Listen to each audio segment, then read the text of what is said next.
Imagine you're walking in a crowded place and you fall. Now you might be thinking that people are looking at you, they are judging you, but no. Who are you, bro? They don't care about you.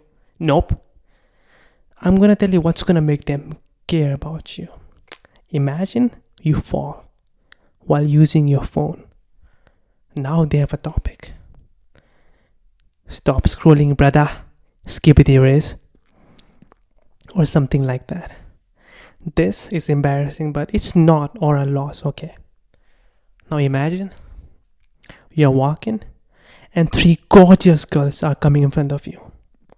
And you want to race all of them. But you don't have the balls. You don't have the guts to make an eye contact with them. So what do? You bring out your phone and you fall.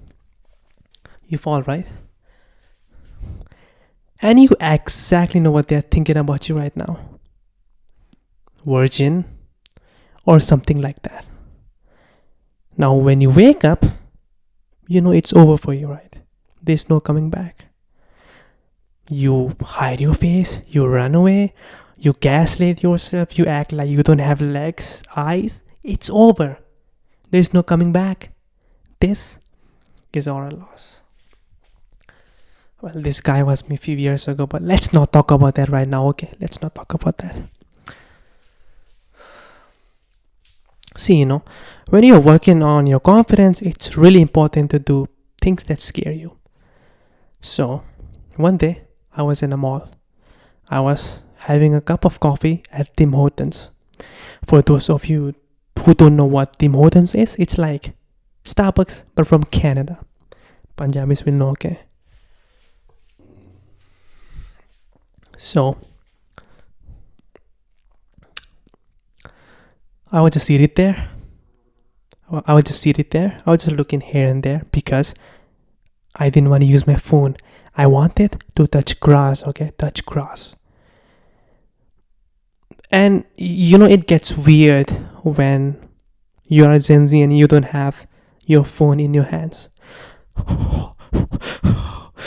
I'm out of Matrix. I should have chosen the blue pill. Something like that. The whole world shakes like that. It's a new world when you don't have your phone in your hands. But I was dedicated, okay? I was dedicated to be confident. So I was looking here and there.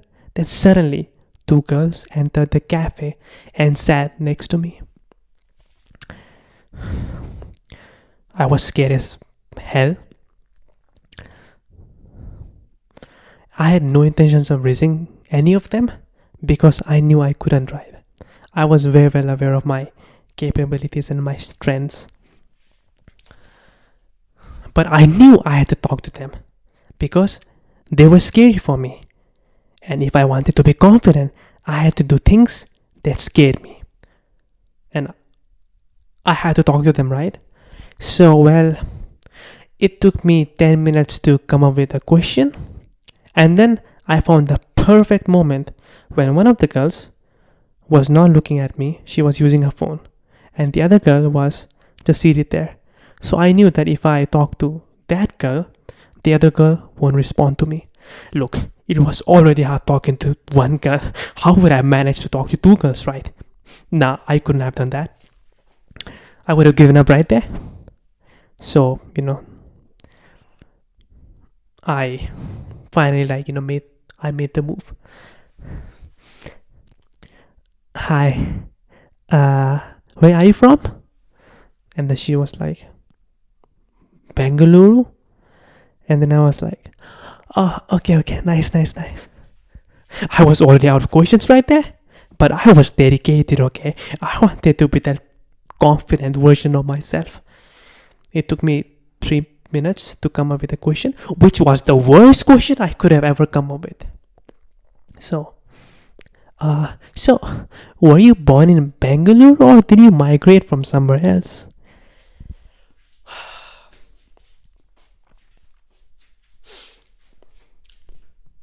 She looked at me and like, why are you asking? And then she left immediately. Or a loss. Now, I tried quadrillion times to tell myself that it was not my fault. Maybe, she was just having a bad day. It happens. It was my first time. Let's not think that much about that. It was not my fault. But I knew it was my fault. And there was no saving. There was nothing I could have done. That's or a loss. Now let's go to my high school years, okay, or days. So, going abroad was my biggest dream. I want to travel the world. So, when I was in my high school, when I was about to graduate from high school, people used to ask me like, "Yo, Yash, what's after school?" And my reply was only one sentence: going abroad, bro. Yo, Yash, like, did you register for CUT? It's coming. Going abroad, bro. I literally told everybody, my friends, my family, my classmates, my teachers as well. Going abroad, bro. Going abroad, bro. Going abroad, bro. And then there was this another guy, right, who was just like me. And we all knew he was going to go abroad anyway because his brother was in Canada. So when you have somebody like your brother in another country, then it's super easy for you to go to that country because you have somebody who can help you, who already knows the system, right? So it's like much easier. But I had nobody. But I was still dedicated. I was living, I was breathing for only one thing: going abroad, bro. So there was the foundation of our friendship, okay? We used to bunk classes and we were like, "Oh, bro, we will have our own apartments. We will go to clubs, vodka. We will be millionaire." Bro, imagine the day when they will announce "Welcome to New York" on the flight. Bro, imagine taking our first step. And all those stuff. So we both took a gap year and I didn't talk to him for a long time. I didn't know what he was up to. But I was locked in. I was preparing for my IELTS exam. I was, writing my essays, contacting my teachers for letters of recommendations and all those stuff. So I was locked in. Then one day, I saw his WhatsApp status. He was in a freshers party. My reaction was, "Oh, I haven't even applied yet. He's already in a freshers party." But I had to act cool, okay? I had to act cool. So I texted him, "Freshers party, huh? Nice. What university is that?" I was like nervous. I was walking here and there. I was scared that he was gonna say a very good university in Canada. I was waiting for his text. I was like walking here and there. I am pretty sure just by walking like that, I completed 10,000 steps. Literally 10,000 steps in my room. I got his text. I sat down. I saw his text like this. Chandigarh University.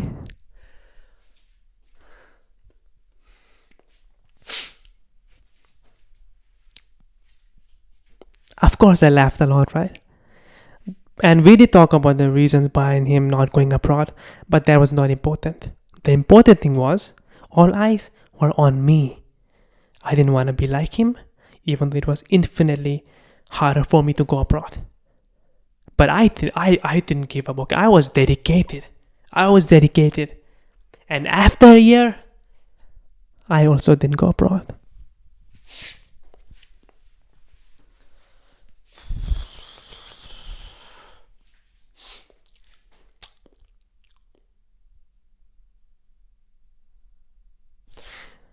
Then, a few months passed. And then one day, I got a phone call from, one of the classmates who I told, "Going abroad, bro." So it was just a casual conversation, okay, nothing fancy. We were just catching up because we were talking after a long time, right? So, "Yo, how is it? How's life going, bro? Everything good?" Okay, nice. And we could feel we were old right there. We could feel we were not in school anymore. For a second, I was almost gonna ask him, "Yo, how's your son doing?" But I didn't. It was a normal conversation until he dropped the nuke. He asked me, "Yo, Yash, where are you right now?" I mean, like, at first I didn't realize anything, right? I was like, "What do you mean, bro? Like, where could I be? I'm in India." And then he also laughed, like, nice. Yo, Yash, like, seriously, where are you right now? I realized the gravity of the situation.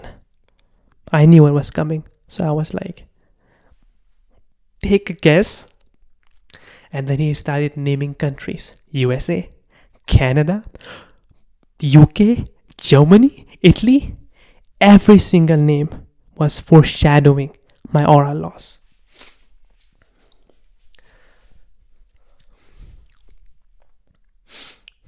But then he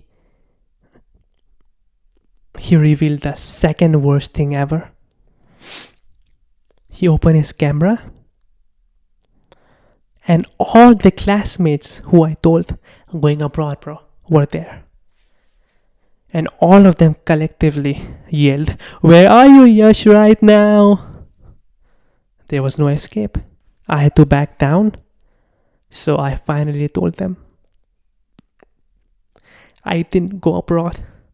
I'm still in India. The laugh that I witnessed that day still haunts me. I put a bounty on my head and I called Baba Yaga John Wick himself. Do you know what he said? "Yash, huh? But he is already dead." And he was right. I was dead. But the worst thing was about to happen. Almost all of them were studying abroad.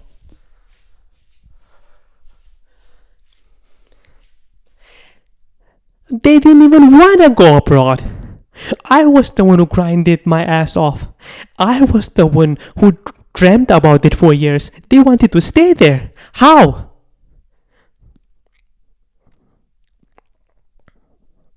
This is oral loss. There was no redemption arc for me. No coming back. Even if I go abroad tomorrow, who's gonna wipe that laugh I witnessed that day from my mind? Who's gonna do that? Oral loss right there. But there's a little bit, you can say, a small good news for me. Do you remember the Chandigarh University guy? He still thinks I'm studying abroad. So, at least from his perspective, I'm winning, right? Look, I know I'm gaslighting myself and not taking the L, but you gotta do what you gotta do, bro. You gotta do what you gotta do. Let me have my win, okay? Thank you.